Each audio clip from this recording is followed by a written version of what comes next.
홋카이도 여행기 앤드 자한 1일 차보 8.12km 422kcal 공항버스 537신 대방 상거리 출발 인천공항 제1터미널 도착 640 인천공항 출발 900 치토세 공항 1125 렌터카 영업소 이동 렌트카로 출발 1230 중식 호텔 도착 1820 저녁 식사 1900 로비 홋카이도 북해도 여행 첫날이다. 14명이 가는 여행이었다. 7부부가 같이 가는 것이다.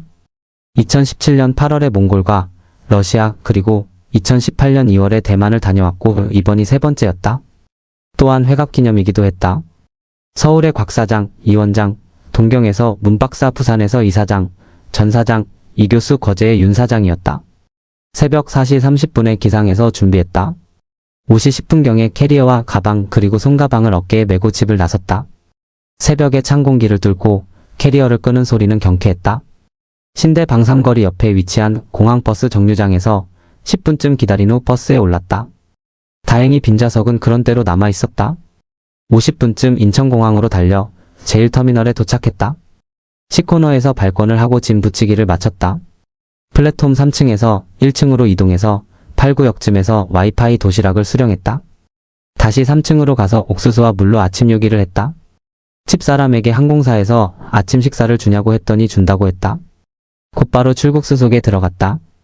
여느 때만큼 공항이 붐비는 것 같지는 않았다. 휴가철 끝자락이어서 그런지 그렇게 큰 혼잡함은 없었다. 곽 사장과의 회우는 게이트에서 하기로 했다. 간단한 출국 수속을 마친 후 게이트로 곧장 갔다. 공항 플랫폼과 마찬가지로 게이트 좌석은 여유가 있었다. 한일 무역 갈등의 여파로 느껴졌다. 8시 30분부터 탑승 절차가 시작되었다. 곽 사장 내외는 면세점에 들렀고 식당이나 편의점에서 아침 요기를 하는 듯 했다. 항공기 입구에서 조간신문동화, 한겨레, 경향을 갖고 탑승했다. 뒤쪽에 13쯤의 좌석은 공석이었다. 어떤 손님은 내 좌석을 통째로 사용해서 드러누워 취침을 하는 모습도 보였다. 조금 후 앞쪽에 헐레벌떡 달려온 곽 사장 내외와 손을 흔들며 아는 체를 했다.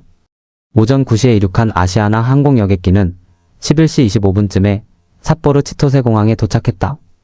기내식은 집사람은 말대로 나왔다. 입국 수속을 마치고 플랫폼 소파에서 다른 일행이 오기를 기다렸다. 곧이어 부산팀과 동경팀이 도착했다. 곧바로 봉고차 2대에 나눠 타고 렌터카가 있는 곳으로 10여 분쯤 이동했다. 8인승 렌트카에 부산팀과 서울팀으로 분승했다. 서울팀은 문박사가 운전했고 부산팀은 이사장이 운전했다. 공항에서 후라노의 숙소까지 이동이 거의 4시간쯤 소요되었다. 거리는 140km 수준이었다. 차량의 운전석이 왼쪽에 있고 도로로 주행하는 방향도 좌측 통행이어서 적응에 제법 시간이 필요했다. 중식은 오후 2시쯤에 할 수 있었다. 화로구이 전문점이었다.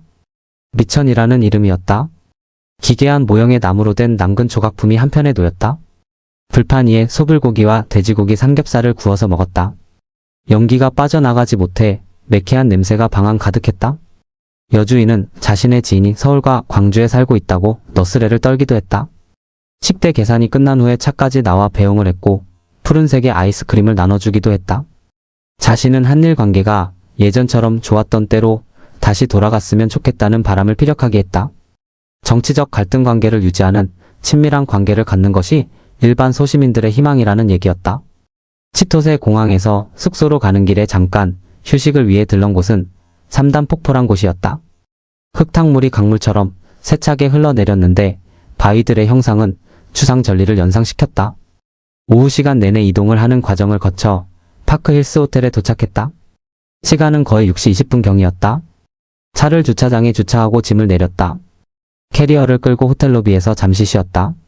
문 박사로부터 객실키를 배부받았다. 우리 부부는 212호였으며 맨 끝방이었다. 저녁 식사는 호텔 1층 전용 식당에서 7시에 하는 것으로 정했다. 객실에 짐을 풀고 곧장 식당으로 가서 저녁을 먹었다.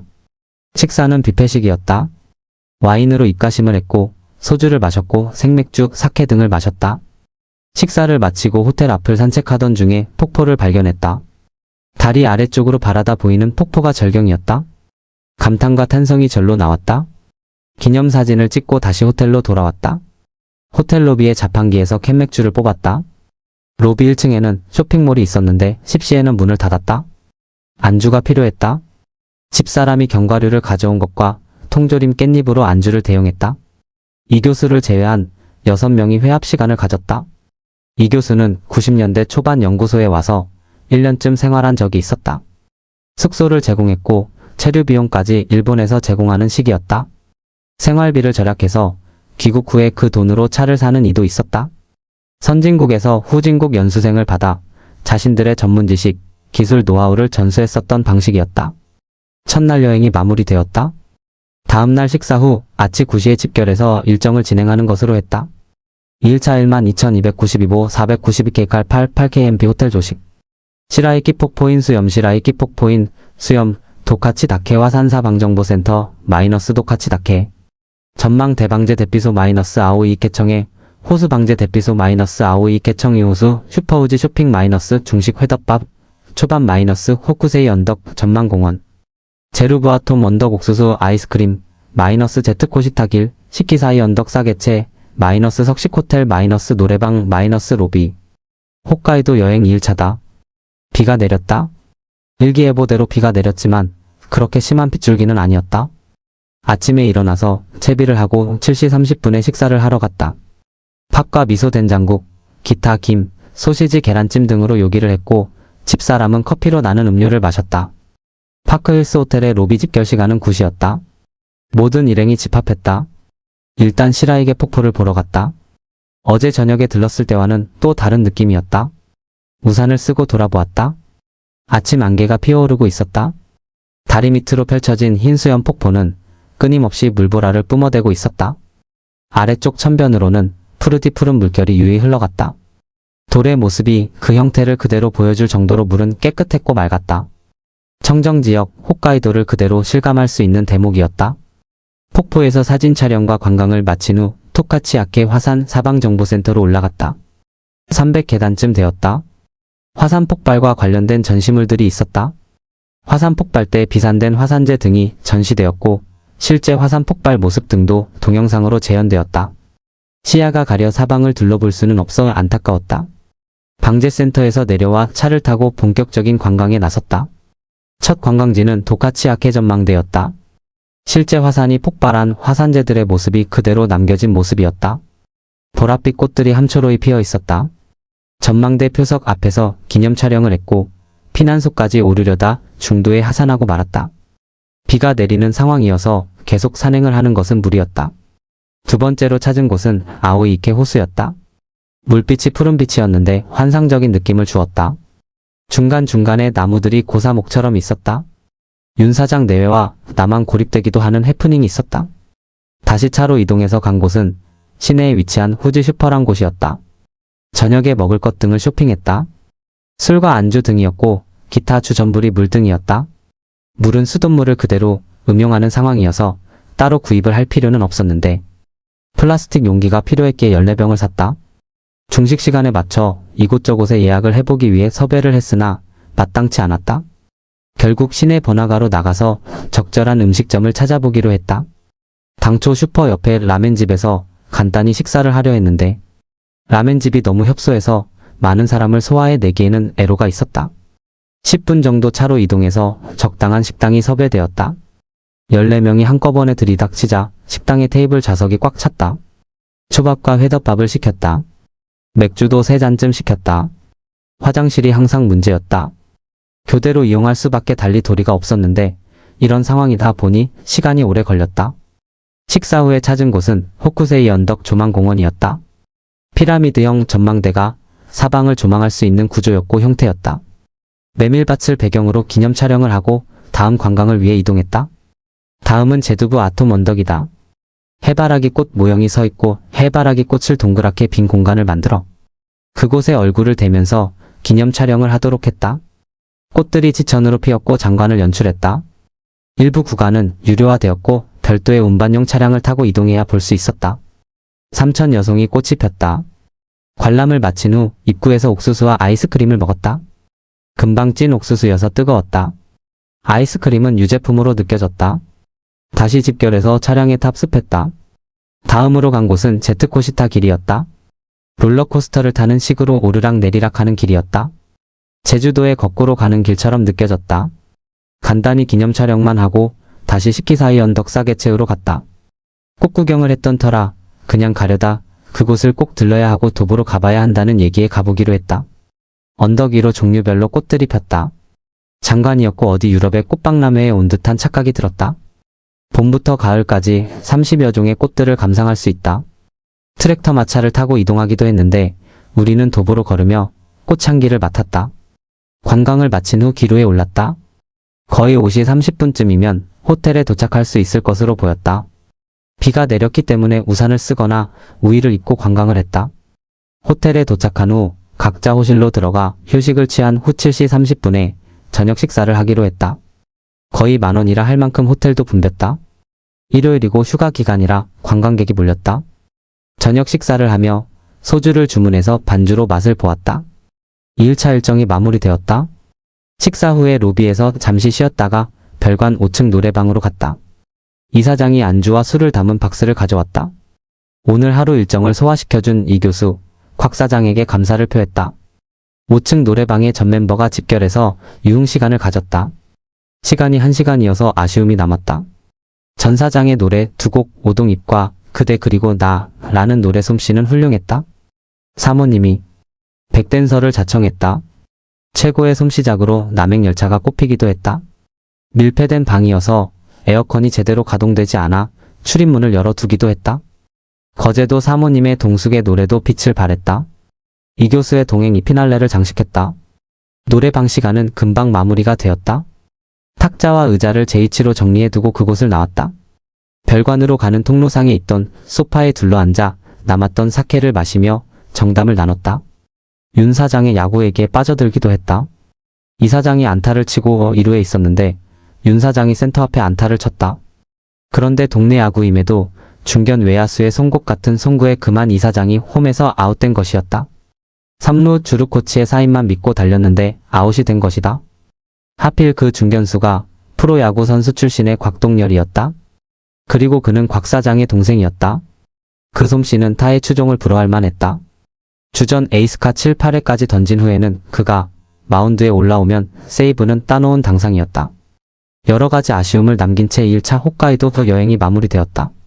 3일차보 7.84km 424K 칼 맑음 호텔 출발 900 대설상 국립공원 입구천 케이블카 5분 산행 1시간 호수 유식 시내 중식 타코 빵 아이스크림 오레오 과자 우에 노농장 아이스크림 쇼핑몰 1600 1700 석식호텔 뷔페식 노래방 로비 홋카이도 여행 3일차다.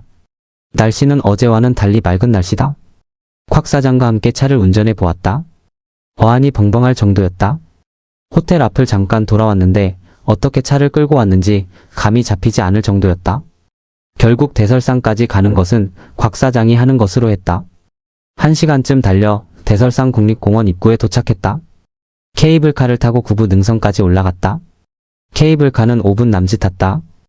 안개가 자욱한 관계로 시야는 그렇게 썩 양호한 편이 아니었다. 케이블카에서 내려 본격적인 트레킹을 시작했다. 1시간 남짓 걸었다. 화산의 연기가 솟아오르는 두부나구가 하이라이트였다. 뭉게뭉게 그럼처럼 연기가 피어올랐고 씩씩대는 소리도 들어볼 수 있었다. 기념 촬영을 하고 다시 산책길로 돌아서 내려왔다. 중간중간에는 조그만 연못, 둔벙 같은 곳이 여러 곳 있었다. 그렇게 홋카이도 최고봉이라는 곳임에도 곳곳에 꽃들이 아름다운 자태를 뽐내고 있었다. 금방이라도 화산이 폭발할 것 같은 느낌이었다. 다시 대설산 입구로 내려왔다.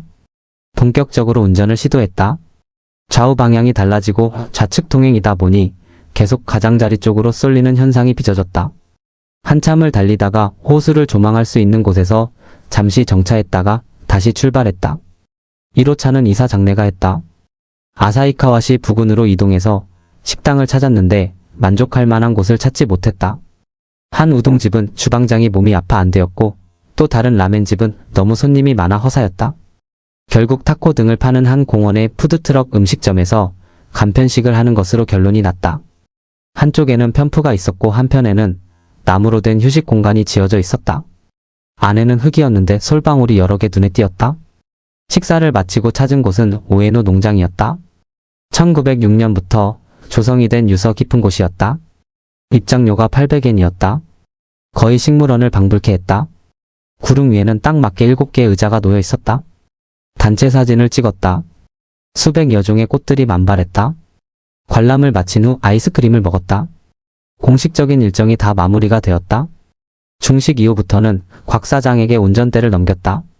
다음 행선지는 쇼핑몰에 갔다. 1시간쯤 쇼핑을 하고 다시 차에 탑승해서 귀로에 올랐다. 왼종일 좋은 날씨였는데 일정이 끝나고 나니 비가 좀 왔다. 주유소에서 휘발유를 가득 채우고 호텔로 돌아왔다. 오후 6시 40분에 도착했다.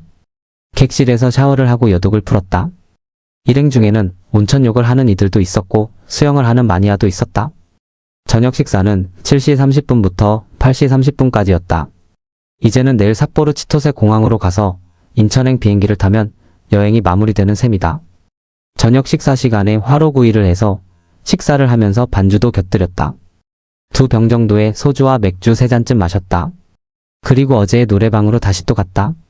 이번에는 오붓하게 술자리를 할 수 있게 되었다. 사케를 마셨고 브루투스로 음악을 들었다. 배드 케이스 러빙유, 키스앤세이 굿바이 마이웨이 등 오래된 팝송이었다. 여전히 전 사장은 맥주를 즐겼다. 10시에 노래방을 나와서 다시 로비에서 여행의 마지막 밤을 즐겼다. 성씨 얘기가 있었다. 아무래도 많은 인구는 경주시 이교수님 1위였다. 다음 2위는 남평문 씨 45만 명이었다. 45만 명이었다. 다음 3위는 광주시 18만 담양전 시 155천 명는 4위였다. 다음은 현풍곽시 14만 명과 14만 명과 5위 칠원윤 시 54천 명는 6위 하만이 시 41천 명 41천 명 순이었다. 마지막에 남은 것은 사케 350ml 정도였다. 3일차 여행이 마무리되었다. 4일차보 4.6km 222kcal 파크힐스 호텔 720 마이너스 렌터카 영업소 1025 마이너스 치토세 공항 1100 마이너스 치토세 공항 이륙 1300 마이너스 인천공항 도착 1600 마이너스 공항 버스 1640 마이너스 귀가 1800 여행 4일차이다. 본래 계획은 6시 20분에 체크아웃을 하고 차에 짐을 싣는다. 그리고 6시 30분부터 조식을 하고 7시에 출발하는 것이다. 출발 시간이 계획보다 늦어져 7시 20분쯤 출발했다. 내비게이션에 나온 도착 시간은 12시 30분이어서 깜짝 놀랐다. 부산팀은 12시 55분발 비행기였다. 바짝 긴장이 되었고 최대한 속도를 높였다. 그러나 차선이 1차선밖에 없는 구조이니 추월이 상당히 어려운 형편이었다. 1호차는 곽 사장이 2호차는 이 교수가 운전을 했다. 엄청나게 큰 트럭이 앞을 가로막는 바람에 한동안 뒷공무니를 바라보며 서행하는 수밖에 도리가 없었다. 중간에 잠깐 편의점에 들렀는데 화장실이 하나여서 제대로 볼 일도 보지 못하고 다시 길을 재촉하는 일도 있었다. 공항을 향해 가는 중에 터널도 만났고 3단 폭포를 지나기도 했다. 홋카이도에 관한 자료를 검색했다. 면적은 남한 면적의 85% 수준이었다. 그럼에도 불구하고 인구는 550만 명이었다. 청정지역 그 자체였다. 신간선이 해저터널을 통해 삿포로까지 연결이 되었다. 항공편을 이용할 경우에는 거의 인근국과 같은 형편이었다. 외국 여행을 가지 홋카이도까지 올 이유가 없다는 식이다. 10월 말부터 눈이 내리면 설국으로 변할 것으로 보였다. 도로가에는 측량에 쓰일 법한 막대가 쭉 이어서 꼽혔다. 중간에 적색으로 페인트 칠이 되었다. 그리고 도로의 끝자락 부분에 가로등 모양의 기둥이 줄지어 세워졌다. 한쪽은 붉은색 화살표로 표시되었고 반대편은 노란 화살표로 지면을 가리키고 있었다. 눈이 내렸을 때 도로 표면의 표식을 인식할 수 없을 때를 대비하기 위한 것이었다. 거의 절망가량을 왔을 때 기사의 교대가 있었다. 1호차는 문박사로 2호차는 이사장이 운전대를 잡았다. 우리 1호차에서는 팝송, 일본 노래, 중국 노래 등을 들으며 여행의 기분을 냈다. 예상외로 이른 시간인 오전 10시 25분쯤에 렌트카 영업소에 도착했다. 주유까지 해서 최초의 대여시와 같은 기름이 충만한 상태를 만들어서 렌터카를 사무소에 반환했다. 화장실에 잠시 들렀다가 렌터카 영업소에서 제공하는 차편을 이용해서 공항으로 이동했다. 이제는 각자 목적지를 향해 작별을 고해야 할 때다. 일단 부산팀과 서울팀이 발권을 하고 짐을 붙인 후 합류해서 작별을 고했다. 문박사는 국내선으로 이동해서 동경으로 가는 비행편으로 갔다. 다음은 출국 수속을 마친 후 작별을 고했다. 면세점에 들렀다가 음식점에 들러 소바와 초밥으로 간단히 요기를 하고 비행기에 올랐다. 운 좋게도 우린 곽 사장의 배려로 비상구 쪽 좌석을 배정받았다. 짐을 붙이는 것도 비즈니스석으로 특별 대접을 받았다. 가방을 붙이는 표식도 적색을 추가로 부착했다. 곽 사장 내외는 요기 후 라운지에서 휴식 후 게이트로 시간에 맞춰왔다. 탑승 수속은 출발 30분 전부터 시작되었다. 오후 1시에 이륙한 비행기는 오후 4시에 인천공항에 도착했다. 1700km를 운행해 도착했다. 거의 시속 800km로 비행하기도 했다. 입국 수속은 일사천리였다. 순식간에 마무리되었다. 짐을 찾는 것도 초스피드로 진행이 되었다. 짐을 찾고 플랫폼으로 나와서 곽사 장내외와 작별을 고했다. 공항의 한켠에 있는 와이파이 도시락 반환소에서 도시락을 반환하고 기로에 올랐다. 오후 6시 40분에 출발하는 공항버스였다. 집에는 거의 6시쯤 귀가했다. 3박 4일간의 홋카이도 여행이 마무리되었다. 7부부가 5일을 돈독히 한 여행이었다. 여행했던 모든 부부가 건강하고 행복한 나날 보내기를 기원해 본다.